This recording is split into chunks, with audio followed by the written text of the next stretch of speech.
teams, local heroes, pride of the community. Should teams stay put, or do owners have the right to go where the money is? It's an all-new Outside the Lines, live from Cleveland. Teams on the move. Friday at 9 Eastern on ESPN. Welcome back to NFL Primetime. Well, a great rivalry. They came in almost the same year as expansion teams in the South, New Orleans and Atlanta.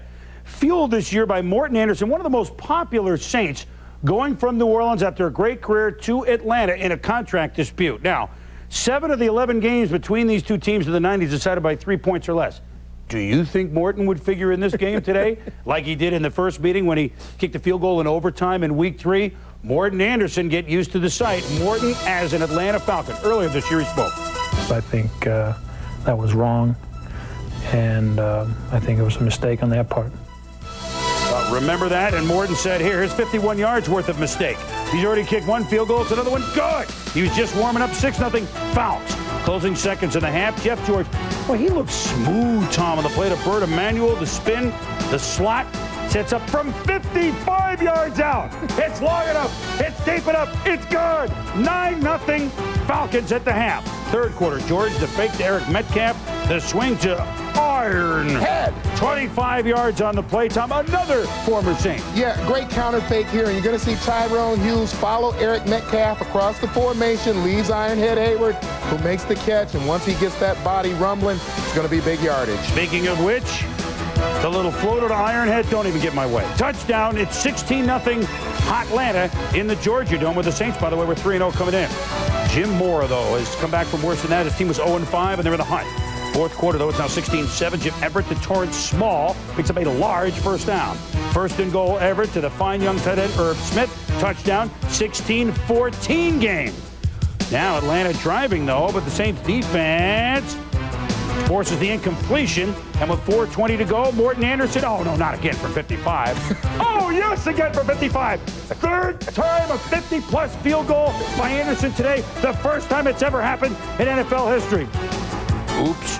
Well, still 19-14. The Saints can take the lead, but Jesse Tuggle makes the interception in the end zone, and look at him go. You love Tom when linebackers run like this. He could go all the way to midfield, but it saves the Falcons. And they're in that wild card chase. Theoretically, is still alive. They host San Francisco the last game of the year. Anything's possible. The Falcons beat the Saints 19-14. And you think something would fit, Tom? I mean, what happened? Well, certainly whatever they did, they should have given Morten the money and kept him. You didn't think Morten enjoyed this too much, did you? All right, when we return on NFL Primetime. Well, this is what you want to see. How did Philly do it to Dallas? And what did San Francisco do to Carolina? It's coming up.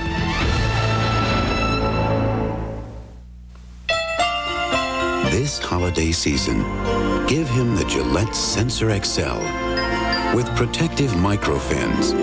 The best you can give, the best a man can get. Hey, sports fans. Hitachi Ultravision destroys the myth that there's nothing like the real thing. So get real with Hitachi and let the games begin. Hello, movie mavens. With its ultra-clear, ultra-bright, ultra-sharp picture, Hitachi Ultravision asks, who's real? To anyone who's ever guessed whodunit. I just love surprise endings, don't you? Ultravision Home Theater. TVs, VCRs, camcorders. Only from Hitachi. John, oh, he's off on business. Oh, that's nice. Hey, the guy deserves a rest. A week on the road, seeing the sights, dining out. Ever notice how business trips are more fun for those not taking them? I say, let him enjoy himself. It'll be fun. Absolutely. Courtyard is the hotel designed by business travelers. Nobody's better equipped to help you relax and retool. Oh, Mr. Bowen, your wife called. Thanks. For all that fun you're supposed to be having. Courtyard by Marriott. They say when a cowboy gets thrown, he has to get right back up. Last year, I took my share of hits. I may have been down, but if you think I'm staying down, get real. Logo Athletic, authentic team apparel. ESPN Net Sports Zone, the touchdown on the internet. Total NFL coverage, 24 hours a day. A blitz of information you can't find anywhere else. ESPN Net Sports Zone, the #1 football site on the internet. Brett Favre and the Packers now know they win today. They're in the playoffs. They can't win the division, but they're in the playoffs. Pack Bucks, top of the hour, Sunday Night Football. Well, the San Francisco 49ers and Dallas Cowboys have been on a collision course all season long. Round one won by the Dallas Cowboys. And now you have two teams in different directions. San Francisco hot, Dallas kind of wobbly. Let's start with San Francisco. Since they lost to Carolina in Week 10, they've won 4 straight, averaging 39 points a game. If they go on to win the Super Bowl again, I think the Panthers deserve a full share, because the Panthers gave San Francisco the greatest wake-up call since the one Rip Van Winkle got after 20 years of sleep. And a first sellout in Death Valley for the Panthers. Long way to drive from Charlotte, but it's a sellout. They want Steve Young to Jerry Rice against the former Niner Tim McKyer, who burned the Niners in the first meeting, 4 to 6 yards down to the 3. This is the opening drive. Young to Derek LaVille. That's pretty. That's a touchdown. That's 7-0 San Francisco. 29 TDs and 51 chances in the red zone, not to mention field goals. Late in the first quarter, Niners have the ball again. And what a year Sam Mills is having, Tom. Yeah, he shows his experience. He gets close to Young, and he just swipes at that football, pulls it out, and gets the recovery. So the Niners drive down to the 1, and then Panthers drive down to 1. But Bryant Young flushes Kerry Collins out, and Tim McDonald has the ball. E-I-E-I-O. He's down to his own 33, 7-0 Niners after 1. Mid-second quarter, Young to Rice. Watch this. I mean, Timmy McKyer can't cover him any better than that. A beautiful play, 34 yards, 2 plays later. Second and goal, Young wants to throw. Big rush by the Panthers. He's going to tuck it in. Avoids one tackle, then boom! Brett Maxey knocks him out at the 1. But Young, tough, stays in, never leaves. Give it to Derek LaVille. Touchdown. 14-0 San Francisco to 14-3. And the Niners of the Panthers 38. Young escapes the rush. And then look at him duck, look at him go. How's he get 14 yards, Tom? Well, he's such a threat to a defense because he has such great athleticism. Here you see him duck under the rush of Sam Mills, get to the line, get what he can get, and then he's smart enough to slide. Believe me, he slid right there. And he can duck under the field mouse, Sam Mills. Then Young says, let me pump fake, let me look over here. Finds Stokes, his third receiver. J.J. catches the touch. Look left, look in the middle, look right. Oh, Steve Young making the right decision, 21-3. Young passes tip, though. Sam Mills, his 4th interception. Jerry Rice, Tom, what? Yeah, something you won't often see. Jerry doesn't look this ball completely in. Right there, he's trying to glance into the middle of the field. Just pops off his chest and right into Sam Mills' hands. The Panthers take advantage, though. Second and goal, the Niner 2. Derek Moore, is his knee down? Well, look right there. It looks like it's down. Wow, they give him a touchdown anyway. It's 21-10. But the Niners say, forget it. Watch this drive, engineered by Steve Young and then J.J. Stokes. Ball slightly underthrown, comes in front of the defender, 24 yards. Young fakes, wants to take it in again. Same result. Boom! At the 1-yard line. But the next play, just after all those hits, doesn't he deserve a touchdown? Yeah, he does. Touchdown. 14-play drive, 28-10. Fans, well, they didn't buy the PSLs. Dexter Carter walks out of bounds, so look what happens here. Panther mascot kind of gets booted, and then Dexter, get out of here. You're in my house. Don't you do that again. Niners have other things to worry about than the mascot of the Panthers. And San Francisco, for the 13th straight season, has won 10 or more games. The next best streak is 7. They're steamrolling toward their NFC West, their 9th crown in 10 years, although the Falcons are still in there. And Steve Young leads the Niners to a 31-10 win. Young, 31-45 for 336. And now, here it is. Dallas at Philadelphia, where it was cold. The Eagle fans and players were hot, but Dallas came out very warm. After a field goal by Gary Anderson, 3-0 Philly, Emmitt Smith 4 yards, and then the move was Bobby Taylor on Michael Irvin. Yeah, early on, Irvin taking advantage of Taylor, getting inside getting open on the inside route for a nice catch and a first down. Then Emmitt breaks off, run 16 yards down to the 9-yard line. Dallas is bigger than Philadelphia, blowing them off the ball. That sets up Emmitt Smith. It's a touchdown for touchdown number 23, just one shy of John Reagan's record.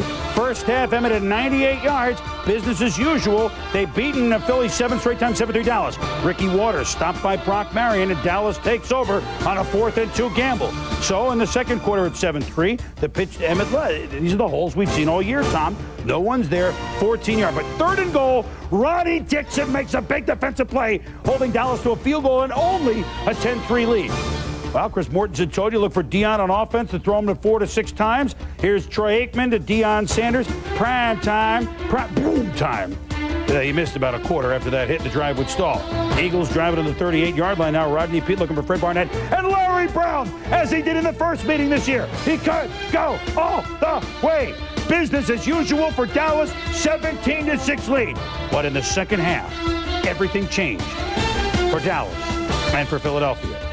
Starting for Emmitt Smith. He had 98 yards in the first half. William, the Fuller rush man, makes the stop of Emmitt behind the line of scrimmage. Daniel Ticket Stubbs makes the stop for Ray Rhodes' defense.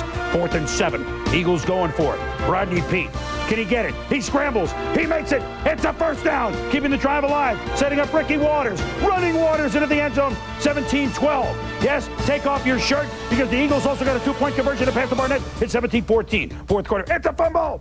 Leon Lett falls on the fumble. Dallas in business. But inside the 5, are you kidding? Emmitt Smith fumbled. Kurt Govea used to do it with the Skins at the big hit. Emmitt, 10 yards in the second half. So defense keeps Philly alive in the shadow of their own goalpost. 5.5 to go. Waters, 13 yards.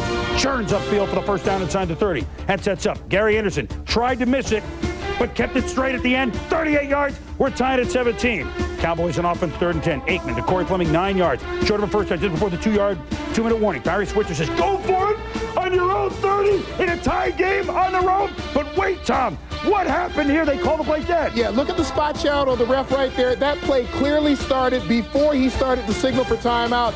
So the Cowboys lucky to get a second chance at another decision. So after the 2-minute warning, you go for it again. It's the same play. Romanowski, Andy Harmon make the big stop for Philadelphia. Yeah, Eagles defensive line, great surge, got low, got underneath, and this is the first time I've ever seen Moose pushed back out of the hole like he is right there. And then the Eagles didn't go anywhere. The Cowboys can't believe it. Gary Anderson's going to set up a 42-yard field goal, and it's good. And the Eagles have the lead. But Ed Hockley says, wait, we blew a whistle. We didn't signal time, and you're going to make him kick it again?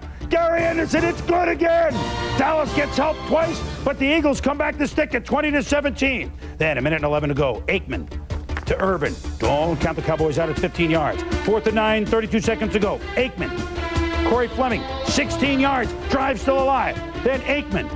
Remember the strategy to put the tall Bobby Taylor on him? Look at the play Taylor makes, the youngster. 1 chance to go for Barry Switzer. Aikman and fittingly, William Fuller with the sack. The clock runs out. The Eagles have upset the Cowboys 20-17. Aikman had 45 yards passing in the second half. Emmitt had 10 yards rushing in the second half. The Cowboys blew a 17-6 lead on a decision at the 2-minute warning that's as amazing as you'll ever see. After the game, Barry Switzer talked about it. I wanted to make a foot to control the ball because we kick in the wind, they're going to come back and kick at the field goal to win the thing anyway. So if we keep the ball, maybe there's a chance we got to maybe do something with the time that left that we can win the ball game. If we punt the ball, they're going to get a shot at field goal anyway. I'm not disagreeing with Carl when we got the second chance at it. And with our offensive line and Emmitt Smith, we'll make a half a yard, and I'll bet on that every time. It's not a bad call. You got the wind in your face. The punts hadn't been going far that direction the entire game. Even if you get a good punt off, you're looking at midfield, and Gary Anderson's a great kicker. So, you know, with the people we have on this football team, we should be able to make 12 inches 1 of 2 times. It's not Barry's fault. You know, Barry didn't risk no game. You need an inch. We can't get a damn inch. We have problems. Barry didn't risk no game. Get off Barry. That wasn't the difference. I promise. The way we played the 30 minutes of the second half is the difference in the ball game. I like the way the players rallied behind Barry. We respect everything he's done in football at college. We like him. Tommy, 12 years old, at a Y.A. Tittle football board game. And if I'm on my own 30 in a tie game on the road with 2 minutes to go, and they have Gary Anderson to kick, I take out that punt card. I don't run off tackle. I don't get it. I think his hood must have been on too tight. I've got an 8-month-old, and I don't let her wear hers tight.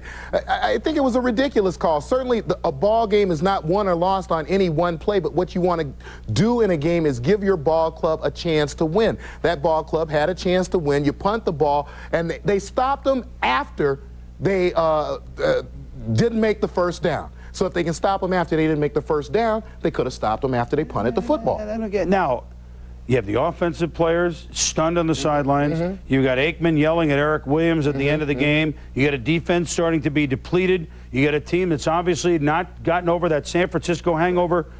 You were in Dallas this way. I mean, where's this team going? Now, look, Philly's a good team, all right? Philly's a very good team, but where are they going now? Well, I talked about the lack of confidence coming into this football game. Now you add to that the loss of Russell Maryland, the loss of Tony Tolbert, and we don't know how serious those injuries are. But I think more important is the psyche of this ball club. Now the worst thing that has happened can happen. Loss of confidence in the head coach and the calls that he's making on the sideline. And I don't care what the players are saying right now after the game, as they have a chance to think about this and the situation that they've been put in because of that call. Things are going to get worse as the week goes on. Well, I got to wonder, if Dallas doesn't go on and win the Super Bowl, what kind of situation Barry's job is in. But they play the Giants and they play Arizona, they'll probably win out. If San Francisco wins out, Minnesota on Monday night and at Atlanta, the Cowboys have now lost the #1 seed. If both of those teams win out and the Packers win out, it would go, if that happens, San Francisco 1 seed, Dallas 2 seed, Green Bay 3 seed. That's the way it would work. There's other games coming. But Dallas has now surrendered the #1 seed if those teams go. So that's what this loss meant. However, good news, Cowboy fans, you did clinch a playoff berth. And good news for Eagle fans, you're in good shape to get in the playoffs. Cowboys offense, first half, 149 yards. Second half, 47 yards. Whatever Ray Rhodes and company said at halftime, they should record that speech and just play it every week on a loop. When we return, late game. Oh, we got late games. We had the Giants and the Skins. The Giants seem to have the Skins number. You got Glenn Milburn chasing down an NFL record for Denver.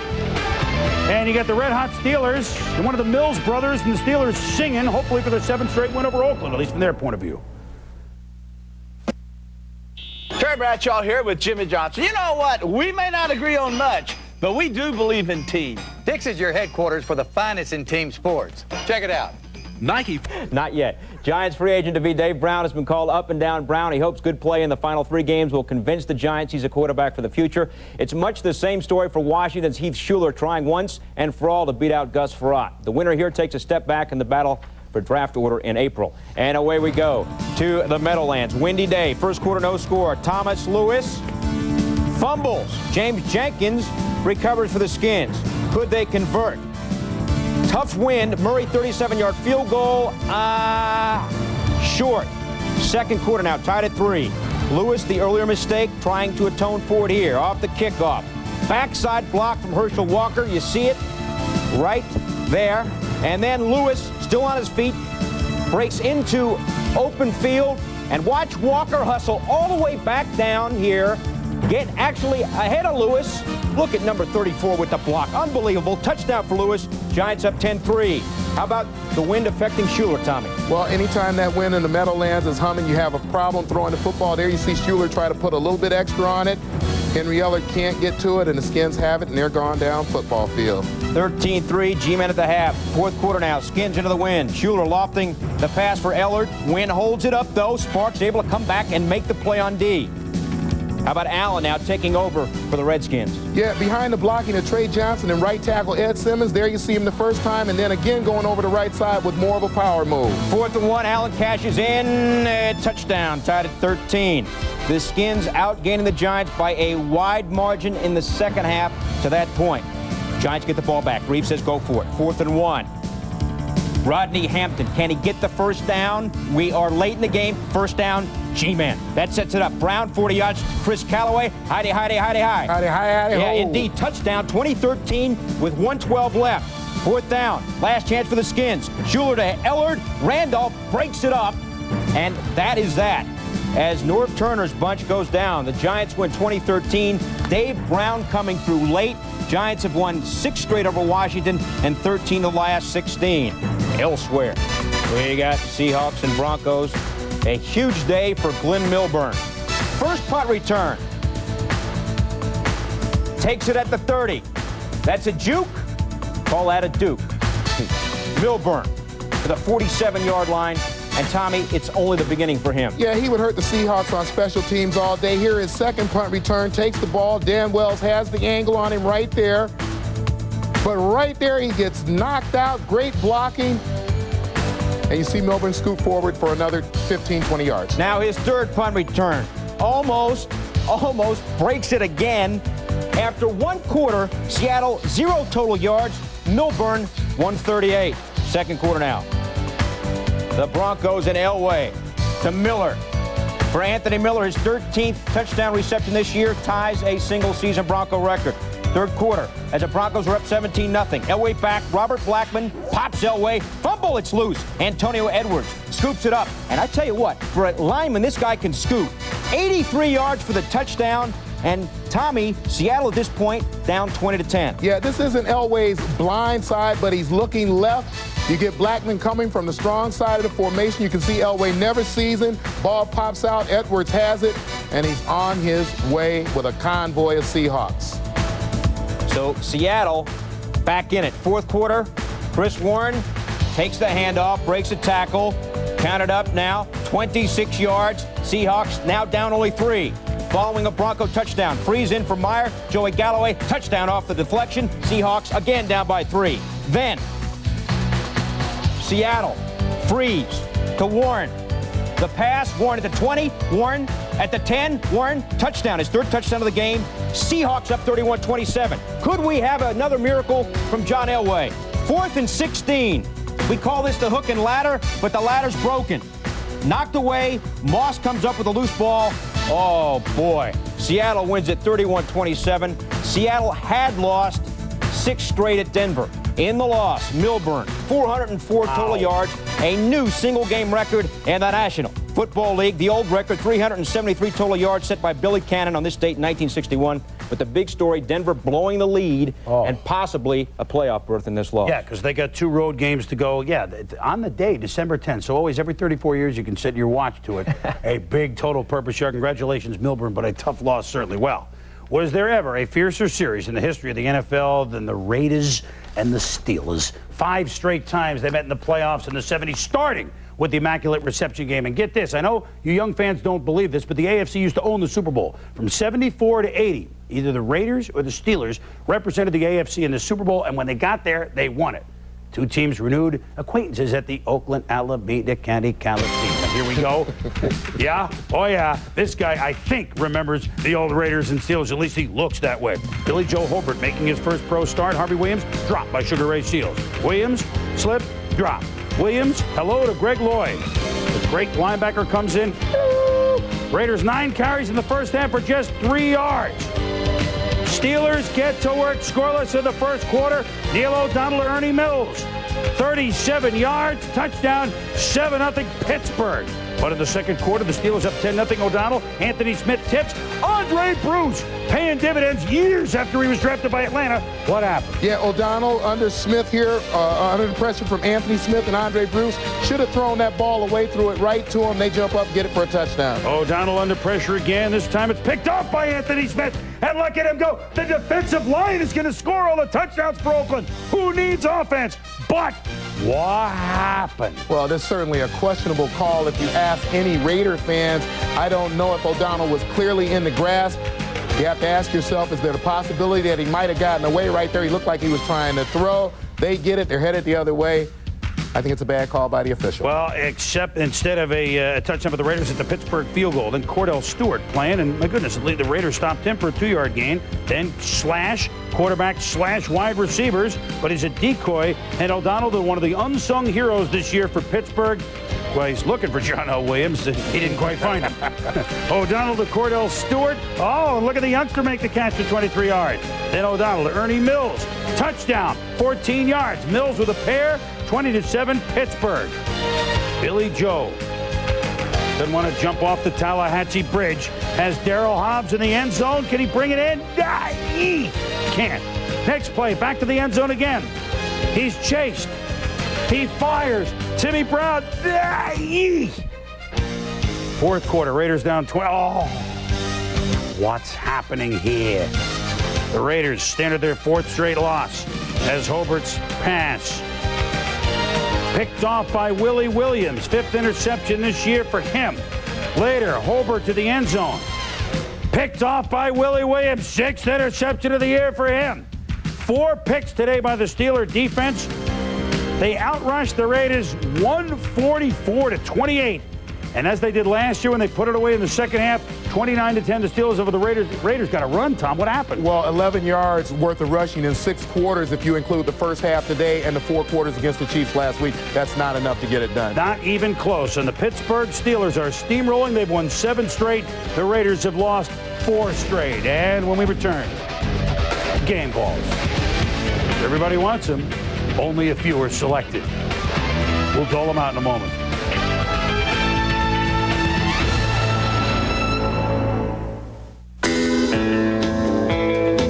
300 acres in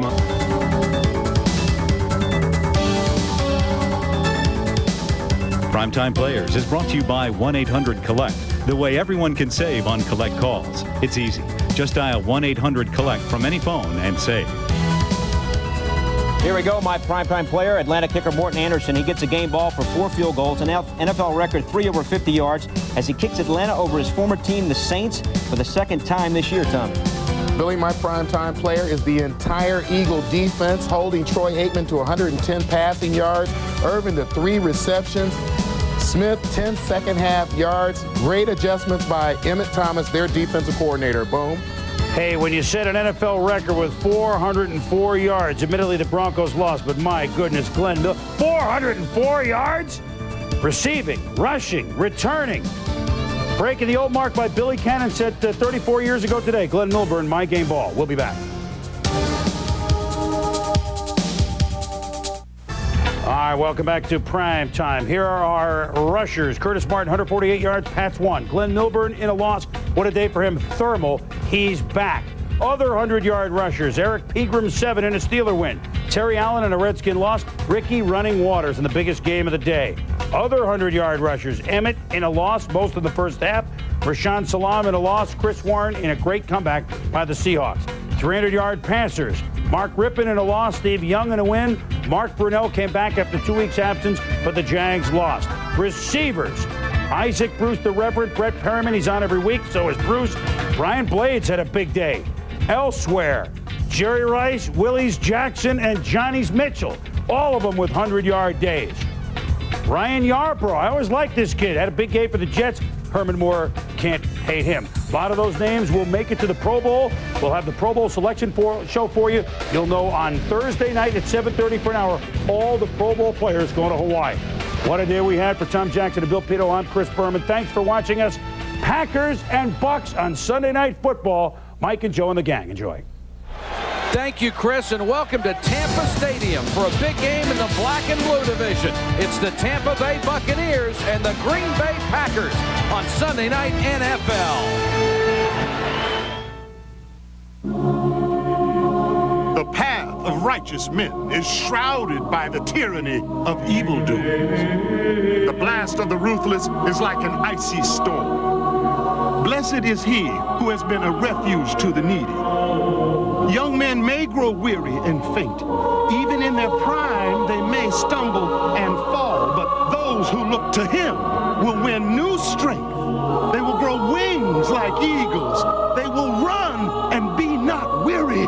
And they will put on righteousness as a breastplate and a helmet of salvation and garments of vengeance to strike home with his furious anger and the flaming fire of his reproof. And you shall know the name of the Lord when I lay my vengeance upon thee. Hallelujah.